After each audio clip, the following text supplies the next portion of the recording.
2021년 노벨 평화상 후보에 트럼프가 추천되었습니다. 트럼프도 자화자찬 트윗을 올리는 등 트위터에는 축하와 비난 트윗이 본물이 터진 것처럼 쏟아지고 있습니다. 트럼프를 추천한 노르웨이 국회의원의 추천 이후 구구절절도 재미있지만 노르웨이 의원이기도 한 그의 딸의 반응이 또 큰 화제가 되고 있습니다. 작년에는 아베가 트럼프는 노벨 평화상을 받아야 한다 라고 추천했으나 실패했습니다. 미국도 찬반 양론에 시끄럽지만 뜬금없이 중국이 노벨 평화상에 깊은 관심을 가지고 있습니다. 노르웨이까지 찾아가서 큰 소리를 치면서 공갈 협박까지 하고 있습니다. 갑자기 시끄러운 노벨 평화상 소동을 정리해봤습니다. 오늘 미국의 폭스뉴스 등 전 세계 언론들이 트럼프가 2021년 노벨 평화상 후보에 올랐다고 보도했습니다. 노르웨이의 국회의원인 티브링 예데가 트럼프가 이스라엘과 아랍에미리트 간의 평화협정을 주선해 세계 평화에 기여했다는 이유로 추천했습니다. 의원이 속한 정당은 극우 성향의 극단적인 포퓰리즘 정당입니다. 그동안 노르웨이에서도 이 소속 정당과 이 의원은 수많은 구설수를 만들 정도로 많은 문제를 일으키고 있기도 합니다. 노르웨이 노벨 연구소는 1월 31일까지 접수되는 후보 추천은 모두 받아들이고 있으며 노르웨이 국회의원은 후보자를 추천할 자격을 가집니다. 그렇다고 해서 노르웨이 국회의원이 자격이 있다고 권위 있는 노벨상에 아무나 추천하지는 않습니다. 매년마다 수백 명이 이렇게 후보자가 되지만 몇 명으로 추려지는 실제 후보로 심사 대상이 되는 경우는 상당히 어렵습니다. 2020년에는 노벨 평화상 후보로 210명의 개인과 107개의 단체 등 317건의 추천이 있었습니다. 어쩌면 안면몰수하고 정치적인 이득이라면 앞뒤 가리지 않는 노르웨이 국회의원 한 명을 잘 알고 지내면 노벨 평화상 후보에 추천되는 일은 쉬운 일입니다. 트럼프를 추천한 티브링 예대 의원은 나는 트럼프의 지지자가 아니다. 나는 객관적인 사실을 보고 판단했다. 최근 노벨상을 받은 오바마는 트럼프보다 더 적은 일을 했다. 그런데도 노벨 평화상을 받았다. 위대한 역사를 이룬 트럼프는 당연히 받아야 한다. 나는 트럼프와 이해 관계가 없고 아첨할 이유도 없다. 그러나 트럼프는 한국의 평화를 가지고 오는 등 세계 평화에 큰 기여를 했다. 등의 이유를 노벨위원회에 긴 추천 편지를 적어보냈습니다. 상당히 긴 추천 편지에는 세계 평화는 트럼프 때문에 유지되고 있다는 식으로 거의 모든 세계적인 사건에 위대한 트럼프의 관심과 역할과 희생이 있었다고 구구절절 적혀 있었다고 전해집니다. 티브링 예대 의원은 지난 2018년에는 트럼프가 김정은과 싱가포르 정상회담을 해서 세계 평화에 기여했다 라고 해서 노벨 평화상에 추천하기도 했습니다. 2019년에는 일본의 아베가 북미 정상회담 등 한반도 평화를 위해 노력했다는 이유로 노벨 평화상에 트럼프를 추천하기도 했고요. 작년 9월에 트럼프는 유엔에서 노벨상 선정위원회가 공정하다면 나는 반드시 노벨상을 받을 것이다 라고 큰 소리를 쳤습니다. 물론 결과적으로 트럼프는 노벨 평화상을 수상하지 못했습니다. 2021년 노벨 평화상은 내년 10월에 발표가 될 예정입니다. 트럼프는 뉴욕포스트의 기사를 링크하면서 트럼프가 노벨 평화상에 추천받았다 라고 자랑했습니다. 또 트럼프는 예루살렘 포스트의 보도를 인용하면서 땡큐라고 인사 트윗을 하면서 들떠있을 정도로 행복해하고 있습니다. 이런 트럼프의 트윗에 축하 트윗과 비웃는 트윗이 올라오는 등 미국인들의 반응은 뜨겁습니다. 물론 트럼프의 지지자들은 오늘도 트럼프의 노벨 평화상 후보 추천 소식을 전하기 바쁩니다. 자랑스러운 우리 대통령이 추천을 받았다 라면서 언론들의 기사를 링크하고 있습니다. 그러나 트럼프를 반대하는 사람들은 극우 정치인 아첨꾼이 트럼프를 추천했지만 트럼프는 상을 받지 못할 것이다. 트럼프는 너무 많은 갈등을 일으켰다. 이란과의 전쟁, 무능한 무역전쟁, 흑인 시위 방치 및 조장, 분열적인 국내 통치, C19를 방치해서 수많은 사망자가 나온 것들. 이 추천은 그동안 상을 수상한 사람들에 대한 모독이다. 요즘 노벨 평화상이 세일 중이냐? 나는 우리 집 고양이를 위해 하나 사고 싶다. 히틀러도 노벨 평화상에 추천된 적이 있다. 우리 할머니도 나를 추천했습니다. 이렇게 정말 많은 사람들이 이 소식에 분노를 하고 있습니다. 그렇다면 과연 트럼프가 노벨 평화상을 받을 수 있을까요? 그러나 현재로는 홍콩 시위대가 2021년 노벨 평화상을 받을 가능성이 높다는 예측이 있습니다. 지난 1년 동안 홍콩 시위대가 민주주의를 위해 가장 격렬한 투쟁을 했기 때문입니다. 가장 강압적이고 난폭한 중국 정부와 홍콩 경찰을 대상으로 많은 피해를 입고 투옥을 하면서 투쟁한 공로는 충분히 노벨 평화상을 받을 만하다고 인정받고 있습니다. 그러나 유럽을 방문 중인 왕이 중국 외교부장은 만약에 홍콩 시위대에게 노벨 평화상이 수여될 경우에는 그냥 있지 않을 것이다. 홍콩 시위대에 노벨 평화상을 수여하는 것은 중국의 내정에 간섭하는 것이다. 노벨 평화상을 정치적으로 활용하면 안 된다. 라고 주장을 했습니다. 중국의 인권과 민주주의에 대항하는 어떠한 시도도 하면 절대 그냥 두지 않겠다는 것입니다. 지난 2010년 노르웨이 노벨위원회가 중국의 반체제 인사 루샤오보에게 노벨 평화상을 수여했으며 이로 인해서 양국 관계가 경색된 적이 있습니다. 지금 중국은 전 세계를 다니면서 화웨이를 구입하지 않으면 가만두지 않겠다. 남중국해에 중국 어선이 침입하는 것에 성명을 내면 가만두지 않겠다. CL9가 중국에서 왔다고 선전하면 그냥 두지 않겠다. 신장 위구르나 홍콩 문제에 대해 말을 하면 그냥 두지 않겠다. 라고 협박을 하러 다니기 바쁩니다. 결국 노르웨이까지 가서 노벨 평화상을 주면 그냥 두지 않겠다. 라고 협박을 한 것입니다. 지금까지 전 세계의 분위기는 홍콩 시위대가 가장 유력하다고 하는데 트럼프는 나에게 주지 않으면 화낼 것이라고 하고 중국은 정말 홍콩 시위대에게 주면 그냥 두지 않겠다고 하는 판입니다. 노르웨이 노벨상 위원회가 정말 머리가 아플 것 같습니다. 트럼프를 추천한 티브링 예대 의원의 딸인 마틸드 티브링 예대도 보수당의 대표인 국회의원인데 아버지의 추천 이유에 전혀 동의하지 않는다. 트럼프는 정상적인 후보자가 아니다. 좋지 않다. 노르웨이 정치계에는 트럼프를 지지하는 사람은 거의 없는 것 같다. 라고 인터뷰를 했습니다. 마틸드 의원은 노르웨이와 미국 언론과의 인터뷰를 통해 트럼프는 절대 노벨 평화상을 수상할 수 있는 자격이 없다. 라면서 강력한 비난을 퍼부었습니다. 그러다 보니 갑자기 추천한 아버지보다 더 유명하게 되어서 트럼프를 추천한 아버지와 트럼프를 비난하는 딸로 언론에 기사화되고 있습니다. 참고로 트럼프를 추천한 티브링 예대 의원의 부인도 극우 진보당의 대표인 국회의원입니다. 트럼프가 북한과의 정상회담으로 노벨상을 받지 못했는데 이번 중동 지역의 평화 협상으로 노벨상에 재도전해서 성공할 수 있을지 전 세계가 주목하고 있습니다. 트럼프는 오는 15일에 백악관에서 이스라엘과 아랍에미리트와의 국교 정상화 평화 협정에 서명하는 행사를 할 계획입니다.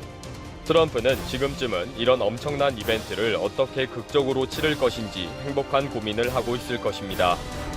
코로나 사태가 장기화되면서 각국은 백신 개발에 열을 내고 있습니다. 그중 러시아와 미국, 중국은 코로나19 백신 개발로 포스트 코로나 시대의 주도권 경쟁을 벌이고 있습니다. 중국은 지난 7월 중순에 코로나 백신의 긴급 사용 승인을 허가했는데요. 중국 국영제약사인 시노팜이 개발 중인 이 백신은 현재 임상 3상 시험에 돌입해 의료진 등 일부에게 투약했다고 합니다. 또 러시아 정부는 지난 8월 자체 개발해온 코로나19 백신을 세계 최초로 공식 등록했다고 밝혔죠. 백신 이름은 스푸트니크 V로 이는 지난 1957년 옛 소련이 인류 최초로 쏘아올린 인공위성의 이름을 땄습니다. 하지만 전 세계 보건 전문가들은 임상 1, 2상 시험 대상자가 38명에 불과하고 임상 3상도 채 이루어지지 않아 안전성과 효능에 우려를 제기하고 있는데요. 심지어 이런 국가 간의 백신 개발 경쟁은 스파이 전쟁으로까지 이어졌습니다. 특히 중국이 가장 스파이 활동을 활발하게 하고 있는데 이번에 러시아와 이란의 백신 관련 정보를 탈취하려는 정황이 발견됐죠. 심지어 코로나 사태 초기인 3월부터 이런 스파이 활동을 이어왔다고 합니다. 이렇게 점점 심각해지는 21세기의 총없는 전쟁, 백신 전쟁의 승자는 과연 누가 될까요? 영상 시작 전 좋아요와 구독 부탁드립니다. 전 세계가 인정하는 가치 투자자 워렌 버핏이 인정한 바로 그 책 오른쪽 버튼을 눌러보세요. 스파이와 관련해 가장 문제가 됐던 중국은 주요 제약사와 함께 백신 연구를 진행해온 미국의 주요 대학들을 목표물로 삼았습니다. 이는 제약사나 정부기관에 비해 데이터 보호 체계가 다소 떨어진다는 허점을 노린 건데요. 대학 연구팀들이 연구 검토를 위해 백신 관련 자료를 공유하는데 이 과정에서 쉽게 정보를 탈취할 수 있다는 겁니다. FBI는 중국이 미국 노스캐롤라이나 대학을 향해 해킹을 시도한 사례들을 제시하며 데이터 보호에 신경 써야 한다고 경고했죠. 그리고 당시 해당 대학의 해킹은 실패했지만 다른 대학들에선 해킹을 시도해 성공했을 수도 있으니 주의해야 한다고 말했습니다. 심지어 중국이 WHO를 통해 스파이 활동을 이어왔다는 주장도 제기됐는데요. 익명의 전직 미국 정보당국 출신 관계자는 중국이 어떤 방식으로 WHO의 영향력을 행사했는지는 알 수 없지만 WHO가 수집한 백신 관련 자료 중 가장 유력한 후보 물질에 대한 초기 연구 정보를 빼내 혜택을 받다고 밝혔습니다. 또 지난 7월 러시아 대외정보국 소속으로 추정되는 해커그룹 APT29가 미국과 영국, 캐나다의 정보기관을 해킹한 시도가 있었는데요. 이들은 영국 제약사 아스트라제네카와 옥스퍼드대가 공동 개발 중인 백신 관련 자료가 목표였다고 밝혔습니다. 특히 APT29에 속한 해커 중 한 명은 2016년 미국 민주당 컴퓨터 서버에 침입하기도 했었죠. 이렇게 중국과 러시아가 백신 개발을 향한 추잡스러운 짓을 하고 있을 때 한국의 연구진들은 전 세계가 깜짝 놀랄 만한 일을 했습니다. 그건 바로 코로나19 진단을 훨씬 정확하고 빠르게 할 수 있는 우리나라 바이오 센서 기술을 개발해 국제 표준으로 인정받은 겁니다. 이 기술은 한국이 자체 개발한 전기화학적 바이오 센싱 응용을 위한 나노물체 조립층 특성과 측정법으로 이번에 ISO의 국제 표준으로 제정된 거죠. 나노물체 조립층은 병원균을 감지하는 바이오 센서의 성능을 나노물질을 이용해 크게 향상시키는 제품인데요. 특히 코로나 같은 병원균을 감지하는 바이오 센서에 작용해 센서의 민감도를 높이는 역할을 합니다. 사실 이 나노물체 조립층은 최근 코로나 진단기술 분야뿐만 아니라 이전부터 다양한 나노바이오 센서 분야에서 널리 활용되고 있었습니다. 하지만 이 기술에 대한 사양 표준화가 없어 원활한 제품 개발과 시장 확대가 되지 않고 있었던 시급한 상황이었죠. 이런 와중에 한국 연구진들의 자체 개발 기술이 국제 표준으로 인정받았다는 건 나노바이오 융합 기술이 적용된 제품의 사양 성능 신뢰성 확보를 위한 교두보가 마련된 것이기 때문에 한국의 연구진뿐만 아니라 전 세계에서 환호하고 있습니다. 또 이 기술을 개발한 나노종합기술원은 나노바이오 센서의 성능 향상을 통한 진단기술 개발과 제품화가 촉진될 것으로 기대하고 있죠. 게다가 지난 3월 한국이 제안한 PCR 검사 기법이 국제 표준으로 제정되면서 국내 기업들이 개발한 코로나19 진단키트의 수출량이 날개를 달았는데요. 그렇기에 더더욱 이번 나노바이오 기술이 국제 표준이 된 것과의 시너지 효과도 기대됩니다. 한국의 자랑은 이뿐만이 아닙니다. 중앙방역대책본부에 이르면 이번 달부터 치료제 생산이 가시화될 것이라 공식 발표했죠. 권준옥 중앙방역대책본부 부본부장은 지난 8일 정례 브리핑에서 이번 9월부터는 셀트리온이, 10월부터는 GC 녹십자가 생산에 들어갈 예정이라고 밝혔는데요. 지난 8월 20일 GC 녹십자의 혈장 치료제가 식품의약품 안전처로부터 임상 이상에 대한 시험 계획 승인이 났고 현재는 6개 기관에서 코로나19 환자를 대상으로 안전성 및 유효성 확인을 진행하고 있습니다. 그리고 9월 8일에 임상시험용 2차 혈장 제제 생산을 개시하고 10월 중순에는 제재 공급을 완료할 예정입니다. 또 셀트리온은 개발 중인 항체 치료제와 관련해 지난 7월 17일 식품의약품 안전처로부터 국내 임상 일상에 대한 승인을 받은 후 일상에 대한 결과를 완료하고 분석하고 있는 중이라고 밝혔는데요. 또 치료제에 대해 식약처에서 임상시험 계획 2상 3상을 심사 중이며 9월 안에 상업용 항체 치료제 대량 생산을 계획하고 있습니다. 실제로 서정진 셀트리온 회장은 2020년 글로벌 바이오 컨퍼런스에서 한국은 전 세계 생산 기지의 15%를 갖고 있는 글로벌 바이오 생산 기지인 만큼 백신과 치료제 주권 국가를 만드는 데 큰 문제가 없다고 설명했는데요. 이어 개발 속도나 임상 속도, 생산 능력에 있어서는 한국이 가장 강력한 국가 중 하나라고 평가했죠. 이와 함께 서 회장은 이상에서 효능 안전성이 탁월하게 나오면 연말쯤 긴급 사용 승인을 신청해 한국의 앞선 바이오 생산 능력을 적극 활용하겠다며 대한민국뿐만 아니라 전 세계 환자를 위해 치료제를 투입하겠다는 포부도 밝혔습니다.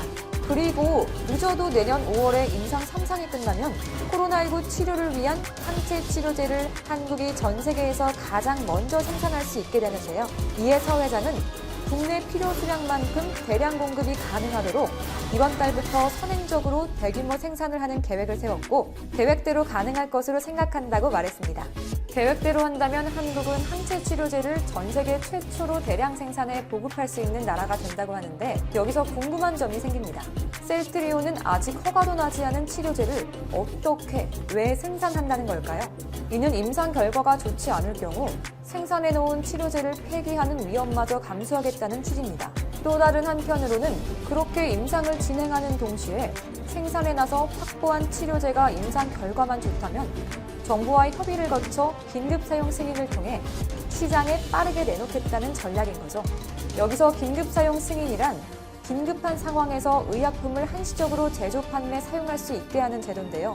긴급한 코로나19 상황에서 상용화 속도를 앞당기기 위한 셀트리온의 승부수이자 개발하고 있는 후보 물질에 대한 자신감의 표현이라고 전문가들은 분석하고 있습니다. 또한 한편으로는 항체 치료제가 기본적으로 바이오 의약품이나 합성 화학 의약품처럼 단기간에 찍어내기가 어렵다는 이유도 있습니다. 때문에 항체 배양과 정제 등 생산에 긴 시간이 소요돼 미리 준비하는 측면도 있는 거죠. 셀트리온 관계자는 기존 제품의 재고를 파악하고 생산 계획 등을 조정하고 있다며 코로나19 항체 치료제 생산도 다각적 검토를 통해 안정적 재고 수준을 확보할 계획이라고 말했습니다. 심지어 서 회장은 항체 치료제를 원가에 공급하겠다는 의사를 밝힌 바 있습니다. MBN 시사 프로그램에 출연한 서 회장은 임상 3상을 하려면